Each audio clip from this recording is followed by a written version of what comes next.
Hello, this is episode 5 of Store and Forward, a podcast about the past and future of amateur radio.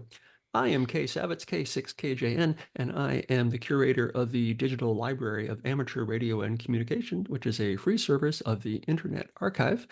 And I am here with my lovely co-host. I'm Steve Stroh, NHGNJ, and I am the editor of the Zero Retries newsletter, a newsletter about technological innovation in amateur radio at www.zeroretries, all one word, .org. Good How you morning, doing, Kay. Steve? Good morning. I'm good. Good to see Been, a you. bit, been another busy week here at Zero Retries headquarters and NHGNJ labs. Tell me all about it. Well, I did a pretty epic interview with Jeff Hochberg, W4JEW, who is the president of the APRS Foundation, which, despite having gotten started in 2022, is now just getting to the point where it's up and running as a foundation, and they have a lot of work to do yet. But It takes a while to spin these things up. it does. I was surprised when he explained how halting the progress was over the past few years, but they are now coming out of what essentially was stealth mode. And we did a 2+ hour interview, and I had to distill it down into 2 big articles in Zero Retries that'll publish tomorrow.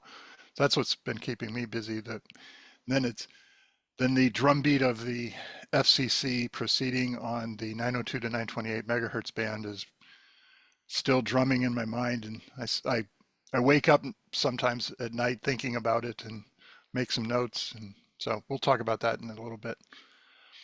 The funniest one of the week was the emergence of a lecture that Admiral U.S. Navy Rear Admiral Grace Hopper gave at the entity that was once known as No Such Agency.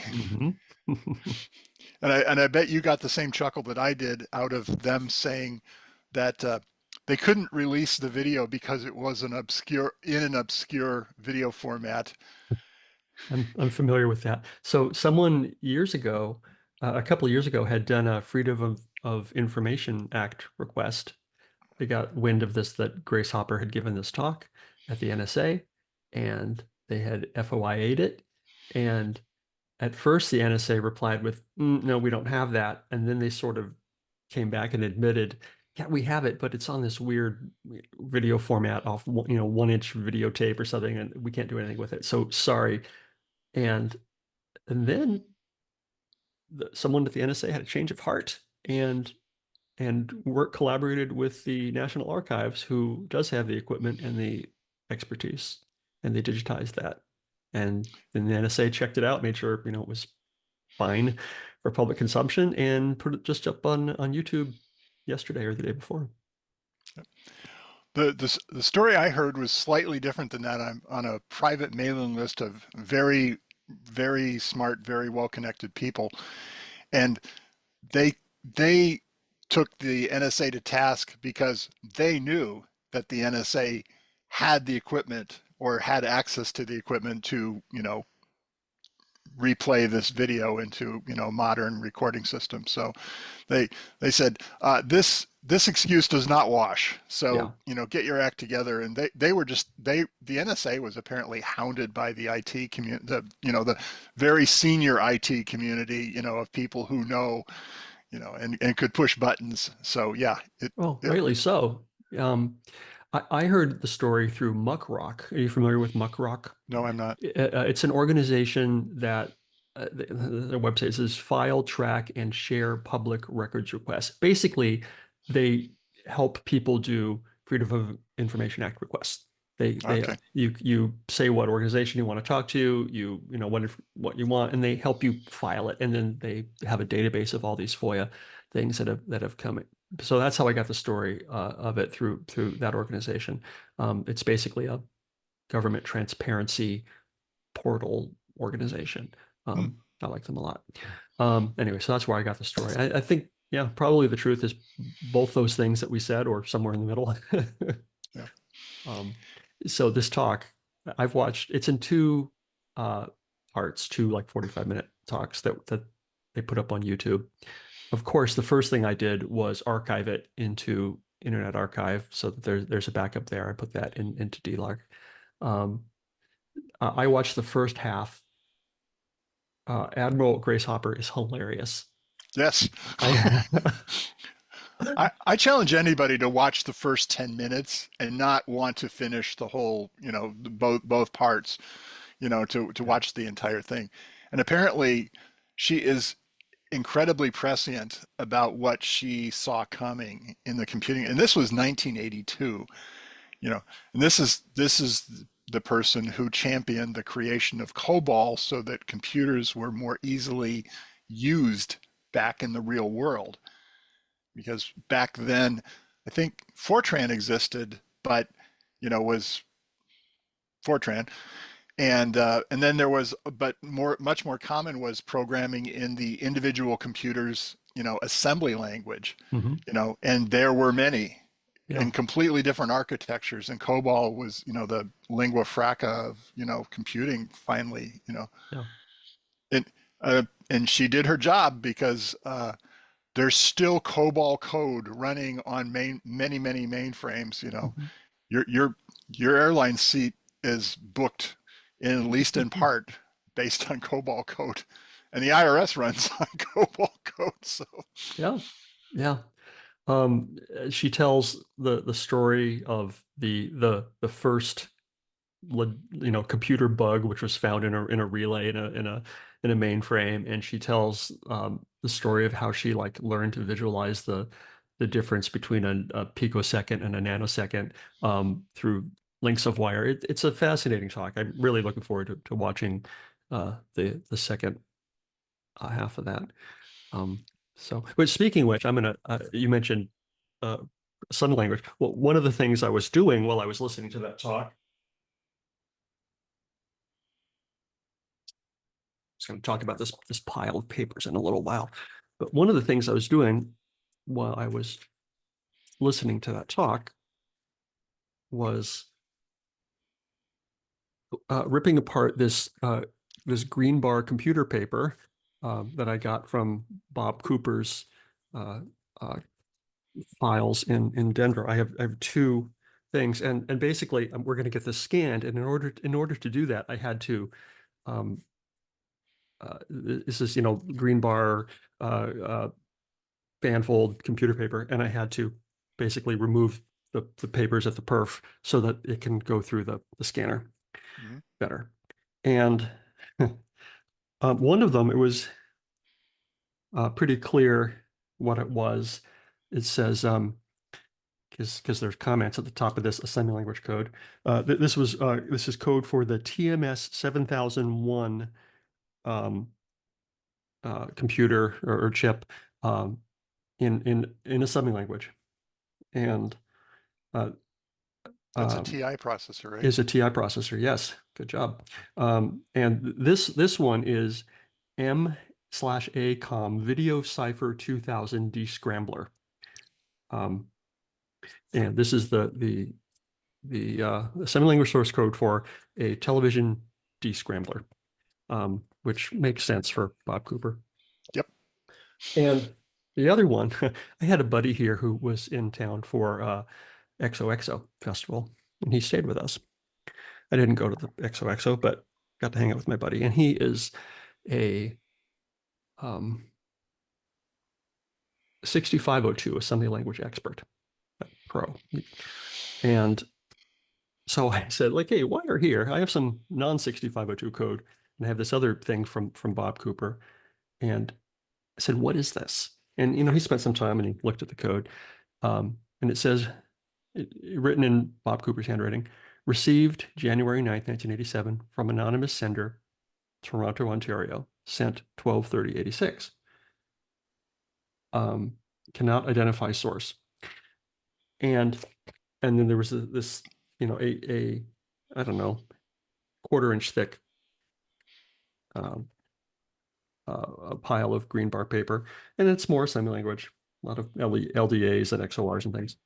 And he looked at it for a while, and he said, he figured out what it was, and assembly language source code for DES decryption, Oh, FIPS, FIPS 46. Um, so yeah, we got DES decryption, which probably had to do with the descrambling. Um, but anyway, this was sent from Canada to the United States in 1987. I don't think that was legal, given export and import restrictions at that time. well, DES, if memory serves, was Data Encryption Standard, Right. Yes. and FIPS is Federal Information Processing System, I think. So, Right. yeah. Yeah. Oh, you just gotta love Bob. Yeah, I He's do. I love Bob.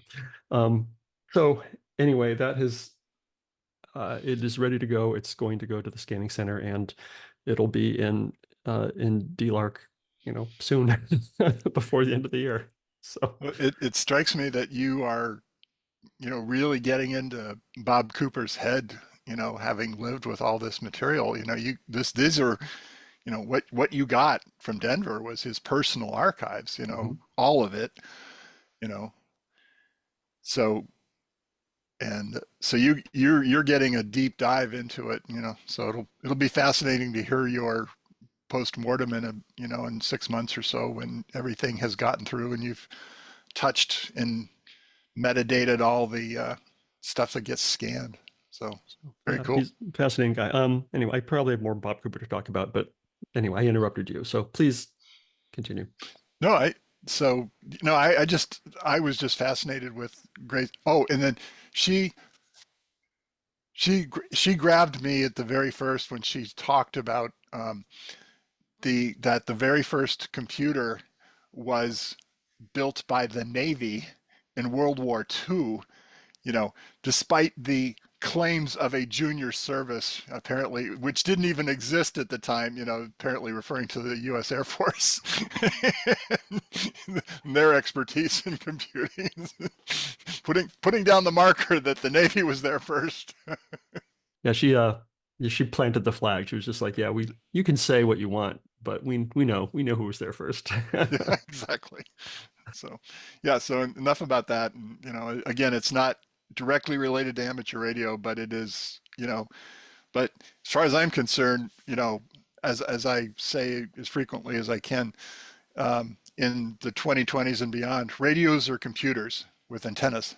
And this was about, the early days of computers. And, you can trace at least in our generation, you can trace the lineage of what we do with computers now all the way back to, what she did, Absolutely. starting in World War II. And when there's a moth in the relay in your computer, technically your computer has antennas.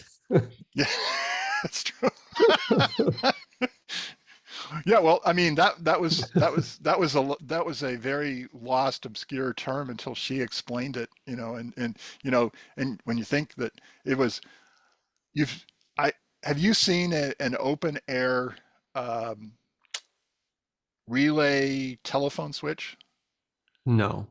Okay, next time you come to Seattle, let's try to time it for being here on a Sunday when the Communications Museum is open, and you can see one of these things. So it's very easy for me to visualize that a moth did in fact get caught between the contacts of an open air relay that was part of the original, Mark One, I think was it called. But so Yeah. enough about computing. I was actually in Seattle this last weekend because my kid wanted to go to a My Little Pony conference. So that's There is a conference for everything. yes, yes, there is. Cool.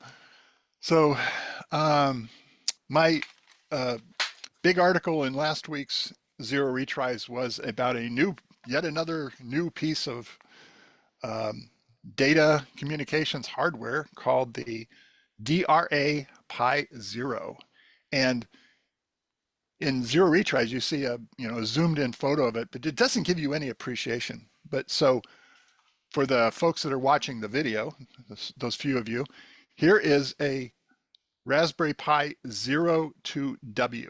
So Mhm. you can see how diminutive this is. Right. This thing is tiny. It's I don't know, I'm trying to what I could compare it to. It's smaller than a business card and about as thin.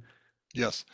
So I could only buy the one without the header. So I need to actually dust off my soldering skills and my venerable Metcal soldering iron with the very fine tip, and probably get a magnifier to be able to put a 40 pin header on this.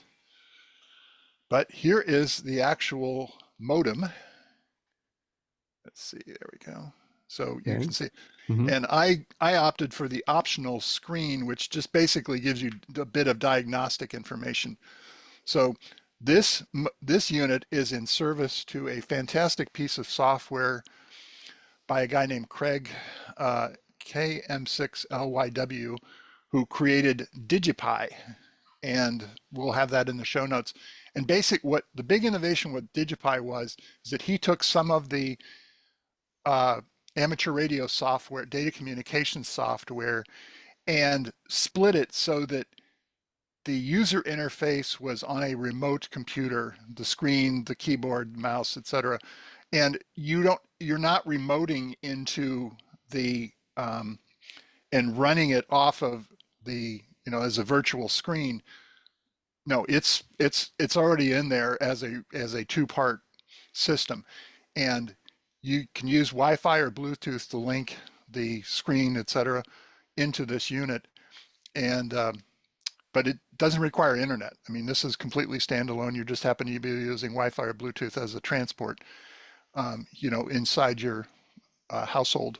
So DigiPi has graduated from basically having a Raspberry Pi soundboard, and you tacked on a transistor and a couple of other components, now to a assembled and tested unit like this, and you can now buy this off the shelf, um, and plug it. It can be completely plug and play, and you can be up and running very quickly with various digital modes, data modes, um, for amateur radio. And that was really cool.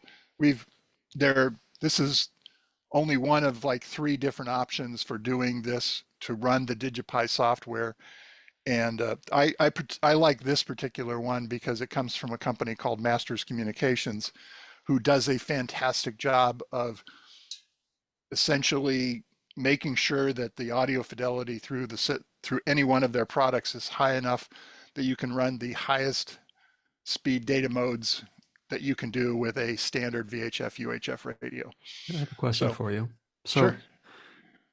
So a few months ago, earlier this year, I learned about DigiPi through your newsletter. And we talked about it, and you were talking about going to build some cables with your daughter. And I said, would you make me a cable because I want to try it? And at that time, I bought some stuff you told me to buy. I bought a little screen, and I think I bought an audio gadget for my Raspberry Pi. I don't know. You just gave me a shopping list, and I spent $50, and I bought the things. And still don't have the cable, but that's okay. Um, so does this gadget that you're talking about basically do that only in one? Is it the same functionality, just in one more convenient unit? So it's assembled and tested with very little integration needed. So we would need to revisit that, but I'd be happy to work with you and get going on this. And it's an interesting segue into another thing I wanted to mention is that I when I'm writing zero retries, I come sometimes stumble into bigger trends that aren't readily apparent. And one of those was the M17 project, which I've done several deep dives on in zero retrace. Next one I'm on to is APRS messaging, the messaging function that's built into the automatic uh, packet reporting system technology, APRS.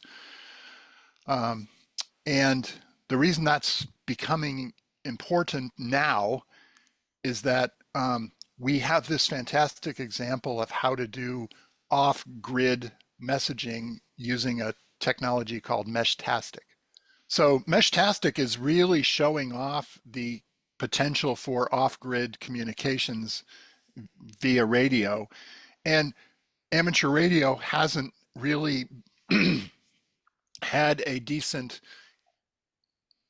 answer to Meshtastic, but actually the transports portion is already has been in place for decades now with APRS messaging, but we haven't had a good presentation for it. There's a couple of apps that you can run on your phone. One is called um, Droid APRS for um, Android, and then Mhm. there's another one called APRS Fi for iOS. But both of those are kind of apps that are focused more on the viewing a map, and then the messaging is kind of off to the side. Um, what we really need is an app, in my opinion, what we need is an app that puts messaging first and foremost. Doesn't bury it underneath a map application. So that's a drumbeat I'm going to start beating in zero retries, that we need such an app to really show off the potential for APRS messaging. Um, so that's and that is yet another function of the DigiPi software. It's that messaging capability is already in there, part of the software package that Craig developed. So um, that's a yet another rabbit hole I'm going to be diving down, but that's what I bear. That's the beauty of zero retries. My newsletter, my rabbit holes. So I don't want to dominate the entire conversation. You've got a few items that you want to talk about. The California Historical Radio Society sends us a lot of neat things, and they sent me uh, a a videotape, no, sorry, a 16 millimeter uh, film. And, the thing was very small, size of a deck of cards, real small. And it was labeled ARRL Emergency Communications PSA 16 millimeter color optical sound public service announcement featuring Pernell Roberts and Gregory Harrison of Trapper John MD. And we had it digitized. Talk about that in a minute. W6ONH, this is WA6MOS. What's that? Yeah, it's a radio transmitter. Belongs to the cameraman. Oh, yeah? You mean he talks around the world on that? Oh, no, at home he has a high-powered station. This is just for emergency communication. Disasters like fire, flood, earthquake. Oh, yeah, that's right. Radio amateur operators do serve the public. I'd like to know more. Right to this. Uh-huh, let's see. The American Radio Relay League, Newington, Connecticut, 06111. So that's it, little 30-second PSA that was probably recorded between 1979 and 1986, which was when Trapper John MD was on the air. For That was the fun. youngsters, Yeah. Trapper John was one of the characters in the long-running TV series MASH, and this was a follow-on series to MASH, where Trapper John had gotten out of the army and was now working in a hospital, if I I recall. didn't know that. Oh yeah, I didn't know it was a spinoff. I never I watched MASH, of course, but I don't think I ever really watched Trapper John, but so I didn't know it was a spinoff. yeah. Huh. Trapper John McIntyre was one of the original Hmm. sidekicks of Hawkeye Pierce, Hmm. and then I don't he eventually went home. I don't remember what the circumstances were. Hmm. I I have a vague memory that no, it was no, I'm sorry, it was another character that died in a helicopter Who was crash. the fussy guy on MASH? He was Oh, like the Frasier, I don't know, he was like the Frasier Crane guy. You know what I mean? yes, I do. That wasn't It was Trapper John, played. right? That was not Trevor John. That Okay. was Larry Linville was the actor. I just cannot remember his name now. Frank Burns. Mhm. Right. Yes, was the comedic foil. The uptight comedic foil. Oh The yeah, so too much nostalgia. so I got this little 16 millimeter film and trying to figure out how to get it digitized. And the Internet Archive works often with a man named Rick Prellinger. Prellinger. Are you familiar with the Prellinger archives? I that name rings a bell. I've something to do with zero retry. Oh, think he was a new paid member of Zero Yeah, oh, Radio. that's right. He is. Yes, I saw that. Yes. So yeah, that had to have come Yes, somehow. that is the same guy in San Francisco. Yeah, yeah. Yes. Um, that's funny. So he had to have somehow learned about you through me, or I don't know, maybe there's some sort of connection. So Prelinger Archives is this gentleman and his team digitize movies off of film, and they have a big archive on Internet Archive of nearly 10,000 films now. And my favorite thing um, is like the movies that they would show in classrooms in the 50s and 60s. You know, the educational little movies that the stuff that they would it's just like, Tommy's body is changing, as he goes through. So they have just hundreds and hundreds The- of uh These of things. in my Newsreels. high school, these were called the coach films because, the football coach would, have a teaching job, and most of his teaching job was to give the occasional test and show film strips. So there's movies like, the newsreels like the Hindenburg explodes, and communism while it's Oh, bad. there we Here's go. That's one of my favorites. How to use the dial how to phone. use the phone. Let's see. Let's this is communications. We can talk about this. Bell System, Pacific Telephone and Telegraph Company. We can barely hear it? I'm not getting any No, audio. I'm not hearing it either. Sound is on.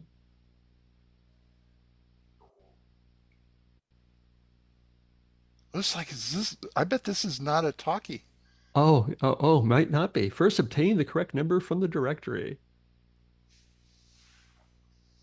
And just looking through the This book. was subtitles. Yeah. Oh, what year is this? 1927. Oh, Holy it's cow. not a talkie. Oh, it's not a talkie.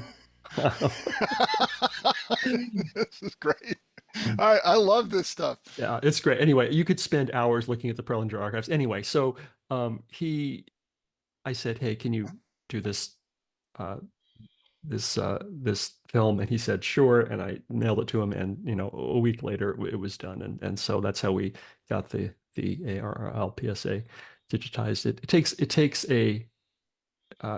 takes a whole community of people to get all the Yes, various stuff digitized, absolutely. Yeah, Well, so well, good that Internet Archive and DLARC is on the job. Wish our National Association for Amateur Radio was as, you know, civic minded as DLARC is, but we'll leave that discussion for another day.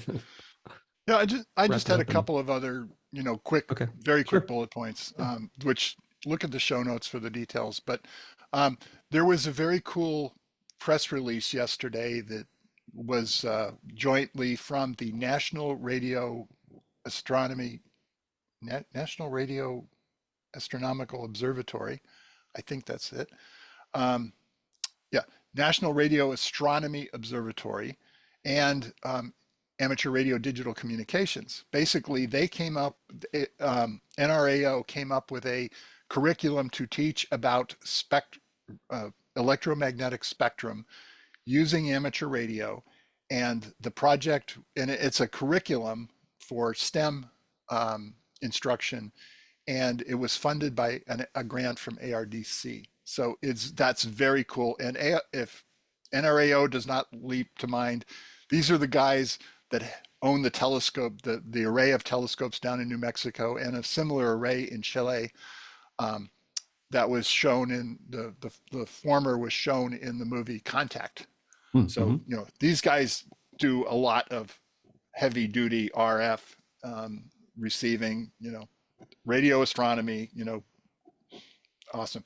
Then of course the FCC or a company called NextNav is trying to reconfigure the beloved 902 to 928 megahertz band. Comments are due next Thursday to the FCC. So that's before I'll publish the next issue of Zero Retries, or next week's issue of Zero Retries. So I will be publishing no later than Tuesday a special issue of Zero Retries with my comments and suggestions on points to make in your comments if you haven't already, and how to comment, etc. So look for that. And with that, I'm out. So Great. All right.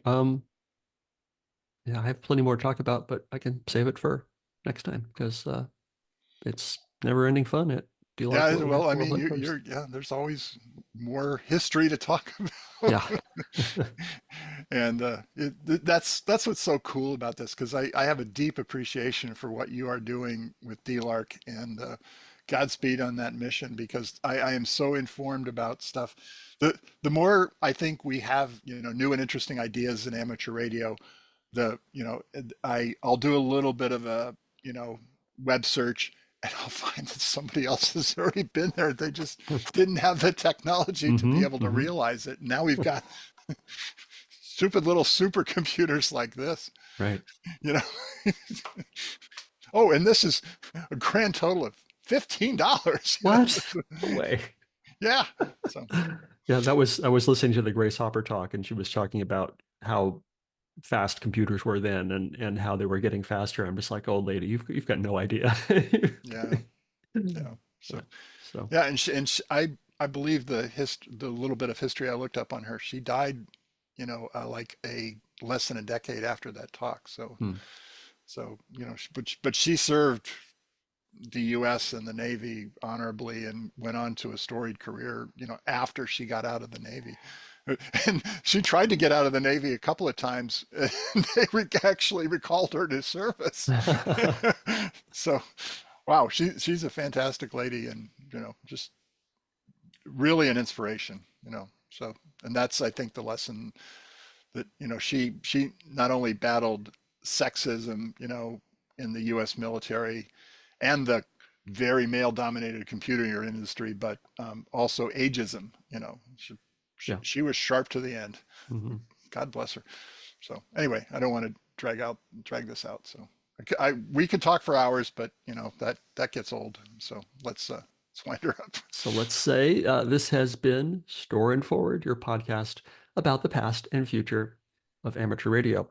I'm Kay Savitz, K6KGN. I would like you to check out the Digital Library of Amateur Radio and Communications. It is at archive.org/details/DLARC. And if you have something amazing in your shack or on your bookshelf that you think would benefit the being available to the entire world of amateur radio, please reach out to me at k@archive.org, KAY@archive.org.